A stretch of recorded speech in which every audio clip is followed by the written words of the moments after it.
Shalom Aleichem. We are learning Parashat Tetze.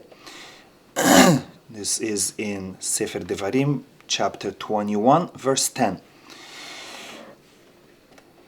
In Parashat Shoftim, the Torah gave us some laws of fighting a war. For example, we learned that when you go to war, you have to first give them an opportunity to make peace. If they accept the peace offer, then they will pay you taxes and you can allow them to live. And if they fight, then you can make war and win the war. And we learned also that during war, you're not allowed to cut down fruit trees, even during war. And from there we learn that in peaceful time also we're not allowed to cut down fruit trees. And in this week's Parsha we continue some of the laws of fighting a war. Tetze means when you go out to war against your enemies, and Hashem your God will deliver him, the enemy, into your hand, and you will capture his captivity.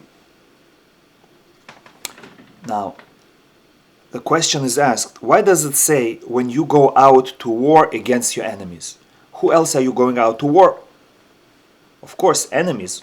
Why does the Torah have to say it? And the answer given is that the Jewish people by nature are rahamanim. They are merciful. They don't like to fight. They don't like to kill.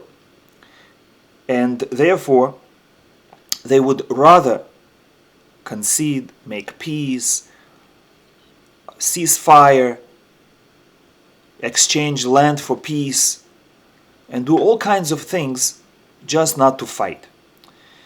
And therefore, the Torah has to tell us, when you go out to war, don't forget that you are fighting your enemies. Even if you don't want to fight them, they want to fight you. If you leave them alone, if you accept their peace treaty, you should know that that's not going to be the end. They are your enemies, and therefore they will look for a more opportune time and they will attack you again and again. And even on the battlefront, don't assume that if they just show any sign of giving up, that the war is over. Very often, as soon as you give in, as soon as you make peace, they will turn around and stab you in the back. They will attack you because it's against your enemies. Don't forget that they are your enemies. Because the Jewish people are so merciful, so gentle, so kind, the Torah has to emphasize it again and again. Be strong. And when you go to fight, remember that you're fighting your enemies. It's not a civil war where you can be merciful. It's a war against your enemies. Now, surprisingly, in verse 11, the Torah says, after you capture his captives, you will see among its captivity a woman who is of beautiful form. Now, you will kill the soldiers and you will capture the civilians, women and children, and it's possible that you will see a lady of beautiful form and you will desire her. What should you do? Now, what happens usually in war? Soldiers go to fight, they capture a village, they kill the men, and what do they do with the women? They rape them, they kill them, they torture them. However, the Torah says you will capture the women and you will see a woman that you desire. What should you do? Of course, a Jewish man always has to exhibit self-control, and he cannot allow his animalistic desires at the time of war to take over and just do whatever he wants. The Torah says, you may take her to yourself as a wife. You desire a woman, control yourself. Take her as a wife. How? She is not Jewish. How are you going to take her as a wife? Verse 12 explains, you shall bring her to the midst of your house. First, transport her from the battlefront into your own home. But don't marry her yet. She shall shave her head and let her nails grow. First, we want to make sure that you're not attracted only to her outer beauty. First, remove that outer beauty and see if she is a good person, if she has good character. Talk to her. She has a brain. See if you like what's inside. Let her shave her head. Make sure you're not attracted only to what's coming out of her head, but also what's inside the head. And let her nails grow. She shall remove the garment of her captivity from upon herself. She has to remove her own personal garments that she beautified herself in her own city, because maybe you were attracted to those garments, not to her. And let her wear simple clothing. Thereafter, you may come to her and live with her, and she shall be a wife to you. How do you marry such a woman that you became attracted to her outer facade? You have to first see her in her natural state, without the makeup, without beautiful clothing, unkempt, and see if you like her. And then if you do, that will be real love. That will be because you saw something good in her. And if so, marry her and she will be your wife. She'll be a good wife for you. Why does the Torah tell us this? The Torah is trying to help us fight against the Yetzer Hara. When a person has a desire, the best way to fight it is to say, okay, you can do it, but wait a little bit. At the moment when you have a strong desire, it's not going to help to fight it head on. It's not going to help to say, not allowed. If the Torah would say, if you see a non-Jewish woman on the battlefront, you're not allowed to take her. These men, most of them will be able to control themselves, but there will be some among them who will be so overwhelmed by their desire that the Torah saying, no, you're not allowed, is not going to help. Their desire is too great. However, if the Torah says, yes, she can be your wife, you like her, she can be your wife, but wait a little bit. Bring her home first. Show her to your parents. Let her stay in your home for 30 days. That's the period required to make sure that you really like her. And let her be not beautiful. See her for who she really is. Let her cry for her father and for her mother. And what's going to happen? Most likely, when your desire subsides, you come home to your own wife, your children. Your desire will be removed in a kosher way. Then you're going to look at her and say, why do I need her? And what do? In verse 14, but it shall be that if you do not desire her anymore, then you shall send her on her own. Free her, release her, let her go back to her country. But you may not sell her for money. You cannot take her as a slave. You cannot sell her as a slave anymore. You shall not enslave her because you have afflicted her. Normally, when Jewish people capture prisoners of war, they are allowed to keep them as slaves, not as African American slaves on plantations where they beat them up and kill them. We have to respect our slaves and work them as human beings, not as animals. And you can also sell them. If you don't need them, you have plenty of your own slaves, you can sell them to another Jew. Preferably, you should not sell them to a goy, to a non-Jew, because you don't want them to go back to idol worship. A Jewish slave, meaning a non-Jew who became a slave of a Jew, is obligated to keep all the negative commandments. All the prohibitions in the Torah he must keep. For example, he is not allowed to serve idols. He is not allowed to work on Shabbat. He's not Jewish, but he can't work on Shabbat because he is a slave of a Jew.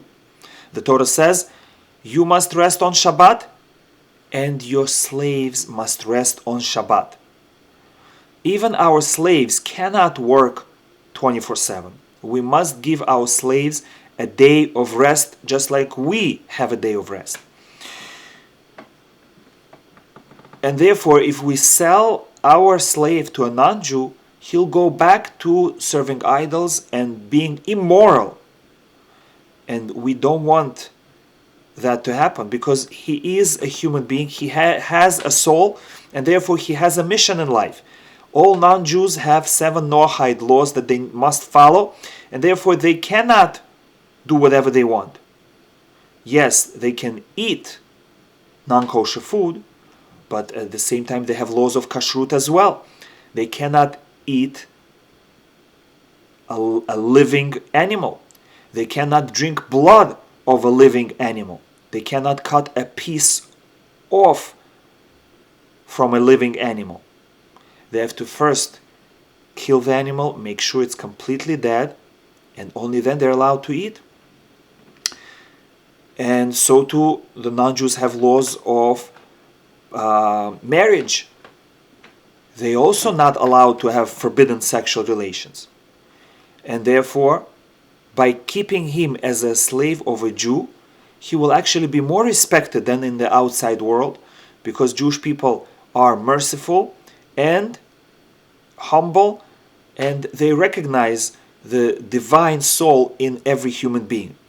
And therefore, he's more likely to be treated with respect as a human being among Jews, and he's more likely to fulfill his mission in life by doing what's good, by living a moral life and serving one God. However, with this lady, you're not allowed to keep her as a slave because you afflicted her by keeping her for a whole month sitting with a shaven head, with growing nails, with simple clothing, crying for her parents, not knowing what's going to be. That pain is enough. No more. Cannot enslave her anymore. She becomes free. So actually, the way the Torah tells us to treat a prisoner lady is so humane. You're not allowed to rape her. You cannot enslave her. You have to keep her in your house, feed her, not work her for 1 month, and then decide, do you want to marry her or not? And then, if you want to marry her, she becomes a full Jew, she converts, and you can marry her. But if you don't want to marry her, she becomes a free woman. She goes back to her parents. Now, the next paragraph speaks about a case where a man has 2 wives, and he happens to like one more than the other. However, the one that he doesn't like as much gives birth to a firstborn boy. And the question is, who should receive double portion of inheritance from the father when the father dies? According to Torah, the firstborn baby boy receives double portion. For example, if you have 2 brothers you divide the inheritance into 3 parts. The first brother gets 2 portions, and the second brother gets 1 portion. If you have 3 brothers, you divide the inheritance into 4 parts. The first one gets 2 parts, and other brothers get 1 part each. So the question is, what if you happen not to like one child because he came from a wife that you dislike? Can you change this law? The Torah says in verse 15, if a man will have 2 wives, one beloved and one hated. Hated doesn't mean that he hates her. If he hates her, he would just divorce her. Hated means he doesn't like her as much as the other one. And of course, for a woman, not being liked as the other is equivalent to hate. But of course, a Jew is not allowed to hate, especially his wife. So that's not what we're talking about. Now, if you have 2 wives and they bear him sons, and the firstborn son is the hated wife's, then it shall be that on the day that he causes his sons to inherit whatever will be his, he cannot give the right of the firstborn to the son of the beloved one, ahead of the son of the hated one, who is the firstborn.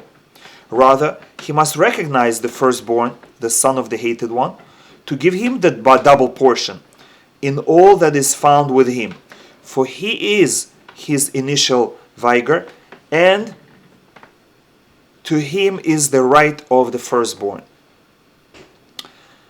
We have a general rule that in monetary law, in financial transactions, 2 people can decide to do whatever they want, as long as they both agree, except for taking interest. Even if both the borrower and the lender agree to take interest, they're not allowed. And this is another example where the father cannot change the monetary inheritance that the Torah gave to the firstborn. He cannot say, I choose to give the inheritance to someone else. A father is allowed to give gifts in his lifetime. So if he chooses to give gifts to his beloved son while he is alive, that is permitted. But he is not allowed to write a will that will state, when I die, I want my property to go to this son. Because the Torah already said, the children must divide the property equally unless there is a firstborn boy. Now, another point, according to Torah, only boys receive the inheritance, the girls don't. However, if the father wants to give girls gifts, he may do so while he is alive. So, if he has 5 houses, he can give a house to his daughter, he can give another house to his second daughter, and the remaining houses already, when he dies, the boys will divide. However, he cannot write in the will, I want the inheritance to go equally to boys and girls, because that is going against the Torah. He can give his property as a gift, but not as inheritance. The inheritance is already predetermined by the Torah. Now, the next paragraph is speaking about children again, and this time, what happens when a man has a child who he sees is going to become a criminal? Should he stop him? Should he report him to authorities or not? A very difficult question. Should parents call police on their own child? If a man will have a wayward and rebellious son who does not listen to the voice of his father and the voice of his mother, and they discipline him, they bring him to police, they give him lashes, but he does not listen to them. He continues on his bad path. There is no prison in the Torah system of justice, because as we know, prisons don't heal, they only make further damage on the mind of a person. And prisons are a waste of a life of a human being. Rather, we give real punishment that can be felt on his own skin. We give him lashes, or we fine him with monetary fine. A person has to feel, if he steals from someone, he has to feel how it is to lose your own money. If he damages someone's property, he has to feel how it is to lose your own money. If he causes damage to someone's bodily injury, he has to pay a monetary fine. He has to feel the pain, not injury to himself, but pain of loss of his money, equivalent to the market value of the damage that he caused. And if that doesn't help, we have a higher form of punishment, and that is death penalty. There has to be the possibility of death penalty for people to be scared of the law and to take it seriously. However, if people know that the judicial system is very weak, the policemen and the judges are weaklings, then the criminals will not be scared. And then the peaceful citizens will suffer. And therefore, the Torah says there must be a strong system of punishment, laws that are being followed, executed. And therefore, parents bring their child who is a criminal to the court, and the court disciplines him, they give him lashes, but he still remains stubborn and still follows his base desires.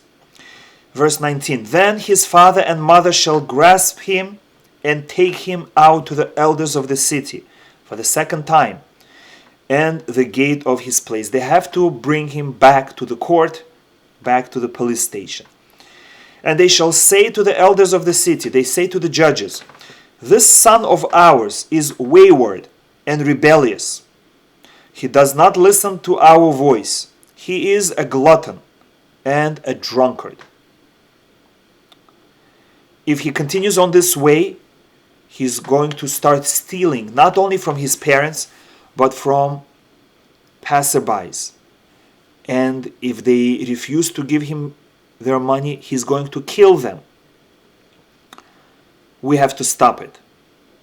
Right now, before he did too much damage, let's end his life as a righteous person and not wait until he damages his soul and damages other people. All the men of his city shall pelt him with stones, and he shall die. And you shall remove the evil from your midst. And all Israel shall hear, and they shall fear. When punishment is executed against the criminals, other people become better. Society is improved. And even though he is just a young child, and the sages say that this applies only to a boy who just turned 13, for the first half a year of his adult life. After that, we cannot apply this punishment anymore. We already have to wait until he commits actual crime. But at this time, when he just turned bar mitzvah, he's still clean. Whatever he did before bar mitzvah doesn't count. While he's still pure, let us not allow him to dirty himself with sin. Let us send him to the next world, to Gan Eden, pure. Now, the next paragraph, verse 22, speaks about capital punishment. If a man shall have committed a sin whose judgment is death penalty, he shall be put to death, and you shall hang him on a gallows. Some criminals, after death penalty, they are hung. However, his body shall not remain for the night on the gallows. You hang him, and as soon as the sun sets, you take him down and you bury him. Rather, you shall surely bury him on that day, for a hanging person is a curse of God, because a person is created in the image of God, and when a human being is hanging in public view, it is a desecration of God's name, because it shows that he committed a sin against God. And we don't want to publicize that a person went against God. And also because a human body represents God's messenger on earth. We are supposed to teach everyone about the existence of one all-powerful creator. Now, the law is that only for 2 sins the person who is killed is also hung. And that is only someone who serves idols and someone who curses God. All other people who are put to death, they're buried right away. Only someone who serves idols or someone who curses God, they are killed, stoning, and then they are hung. Now, when we hang people, we don't hang them by their head to kill them. Rather, we hang them by their hands, because hanging someone by their head is disrespectful to a human body. The head is the seat of the intellect. The head is what differentiates a human from an animal, and therefore we don't kill by hanging, and in this case also we hang by hands, and only for a couple minutes. We make sure to hang him right before sunset, and we take him down right after sunset. We try to show respect even to criminals. Now, chapter 22, verse 1. Laws of returning a lost object. You shall not see the ox of your brother or his sheep or goat cast off, and hide yourself from them. If you see an ox or a goat or a sheep walking, and you see that they are lost, they're walking away from their home, they seem to be walking in zigzag and they're not sure where they are, or they're running wild, you realize that they have lost their way home, you shall surely return them to your brother. And if your brother is not near you, or you don't know who he is, gather the animal into your house, and it shall remain with you until your brother inquires after it, and you return it to him. You have to put an ad, you have to advertise it, announce it. An animal was found in such and such approximate area, and people come and they say, yes, I lost an animal, and you have to verify that they are the owner. You have to ask them, what kind of animal did you lose? And he's going to say, I lost an ox. And you'll say, oh, then it's not your animal, because this animal is something else. And you don't reveal what the animal is, because you don't want fakers to pretend that it's their animal, because you have to make sure you give it to the rightful owner. Then, if the person says, yes, it was a goat, and you say, oh, that's true, it was a goat, you're right. What color was it? And he has to say, oh, it was black. You say, okay. What size was it? Was it a baby goat, a young goat, or an adult goat, or an elderly goat? And he has to tell